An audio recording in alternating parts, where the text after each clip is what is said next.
2025 April 26 PV അൻവറിൻ്റെ നേതൃത്വത്തിൽ മഞ്ചേരി വെച്ച് നടന്ന ഒരു സെമിനാറിൽ ആണ് തൃണമൂൽ കോൺഗ്രസ് കേരളത്തിലെ PV അൻവറിൻ്റെ നേതൃത്വത്തിൽ വന്നത്. അന്നത്തെ ആദ്യത്തെ മെമ്പർഷിപ്പ് വാങ്ങിച്ച ഒരാൾ കൂടിയാണ് ഞാൻ. അതിനുശേഷം ഇങ്ങോട്ടേക്ക് തുടക്കത്തിൽ നല്ല രീതിയിലുള്ള ഒരു പ്രവർത്തനം TMCക്ക് കാഴ്ചവെക്കാൻ പറ്റിയെങ്കിലും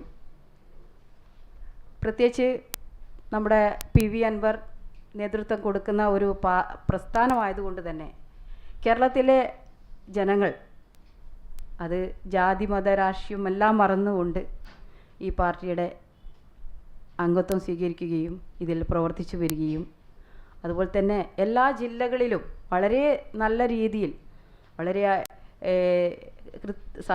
കൃത്യമായി തന്നെ അതിൻ്റെ കമ്മിറ്റികൾ രൂപപ്പെടുത്തുകയും ചെയ്തിട്ടുണ്ട്.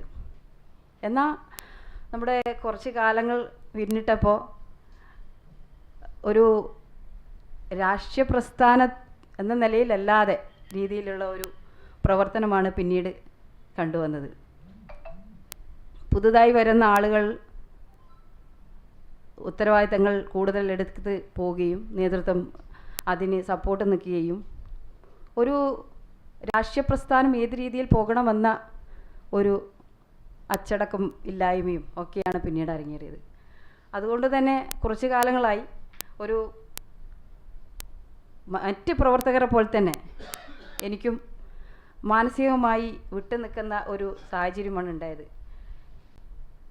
ഏതായാലും ഇപ്പോൾ നമ്മൾ PV അൻവറിൻ്റെ PV അൻവർ ഇവിടെ ബേപ്പൂരിൽ മത്സരിക്കുന്നു എന്നത് അറിഞ്ഞതിൽ സന്തോഷം. കാരണം ഒരു രാഷ്ട്രീയത്തിൽ ഒരു രാഷ്ട്രീയ പ്രസ്ഥാനത്തിൻ്റെ ഭാഗമായി സ്വതന്ത്ര സ്ഥാനാർത്ഥിയായി വന്ന് ഒരു MLA ആയി 10 വർഷം ഭരിച്ച ഒരു വ്യക്തിയാണ്. അപ്പോൾ ഇപ്പോൾ നിലവിൽ അടുത്ത ഒരു അംഗത്തിന് തയ്യാറായാണ് ഇവിടെ നിൽക്കുന്നത്. ഏതായാലും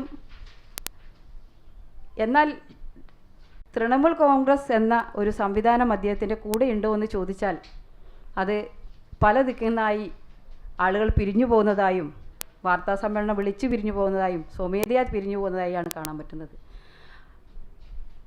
ഞങ്ങൾ ഗോത്ര എന്ന് പറയുന്ന അതായത് ആദിവാസി ദളിത് വിഭാഗങ്ങൾ കൂടി നിൽക്കുന്ന ഒരു ഗോത്ര സംവിധാനത്തിൻ്റെ സ്റ്റേറ്റ് കോർഡിനേറ്റർ കൂടിയാണ് ഞാൻ. അപ്പോൾ ആ നിലയിൽ നിൽക്കുമ്പോഴാണ് ഞങ്ങൾ ഈ സംവിധാനത്തിൻ്റെ ഭാഗമായി വന്നത്. എന്നാൽ ഇന്ന് ആ ഒരു പരിഗണന നമ്മൾക്ക് ലഭിക്കാതെ വരുന്ന ഒരു സാഹചര്യം ഉണ്ടായിട്ടുണ്ട്. മുസ്ലിം ആധിപത്യവും കൂടി വരുന്നതായിട്ടുള്ള ഒരു സംവിധാനം ഇതിലുണ്ടായിട്ടുണ്ട്. ഏതായാലും ഇനി അങ്ങോട്ടേക്ക് സ്വതന്ത്രമായി നമ്മുടെ രാഷ്ട്രീയമില്ലാതെ നമ്മുടെ സംഘടനാ സംവിധാനത്തിൽ പോകാൻ ആഗ്രഹിക്കുന്നതിൻ്റെ സാഹചര്യത്തിലാണ് ഇന്ന് ഈ പ്രസ് മീറ്റിംഗ് വിളിച്ച് നമ്മൾ സമൂഹത്തിനെ അറിയിക്കണമല്ലോ. ആ രീതിയിലാണ് ഇന്ന് ഇവിടെ പ്രസ് മീറ്റിംഗ് വിളിച്ചിരിക്കുന്നത്. പിന്നെ തൃണമൂൽ കോൺഗ്രസ് എന്ന് പറയുന്ന ഈ സംവിധാനം ഇപ്പോൾ ഈ സാഹചര്യത്തിൽ തർക്കം നിൽക്കുന്ന ഒരു സാഹചര്യമുണ്ട്. അതായത് PV അൻവർ തൃണമൂൽ കോൺഗ്രസിൻ്റെ സ്റ്റേറ്റ് കൺവീനറാണെന്ന് ഇവിടെ നമുക്കെല്ലാവർക്കും അറിയാം. അതുപോലെ തന്നെ CJ ഉണ്ണിയും അവകാശവാദവുമായി വന്നിരിക്കുന്നുണ്ട്. ഈ പ്രശ്നങ്ങൾ കോടതി വക്കിലെത്തി നിൽക്കുന്ന ഈ പ്രശ്നങ്ങൾ പരിഹരിക്കാൻ ഇതുവരെ നാഷണൽ കമ്മിറ്റിക്ക് സാധിച്ചിട്ടില്ല. അതുകൊണ്ട് തന്നെ ഇതിൻ്റെ നിലനിൽപ്പ് എത്രത്തോളം നമുക്ക് ചിന്തിക്കാൻ പറ്റുന്നതാണ്.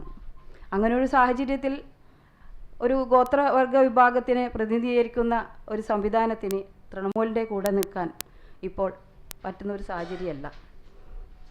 അതുകൊണ്ട് തന്നെ ബേപ്പൂരിൽ PV അൻവർ മത്സരിക്കുന്നത് സ്വതന്ത്ര സ്ഥാനാർത്ഥിയായി, അതായത് UDFൻ്റെ സ്വതന്ത്ര ചിഹ്നത്തിൽ മത്സരിക്കുമെന്ന് തന്നെയാണ് എനിക്ക് പറയാനുള്ളത്. ഒരിക്കലും തൃണമൂൽ കോൺഗ്രസ് എന്ന രീതിയിലേക്ക് മുന്നോട്ട് പോകാൻ PV അൻവറിന് സാധിക്കുമെന്ന് തോന്നുന്നില്ല.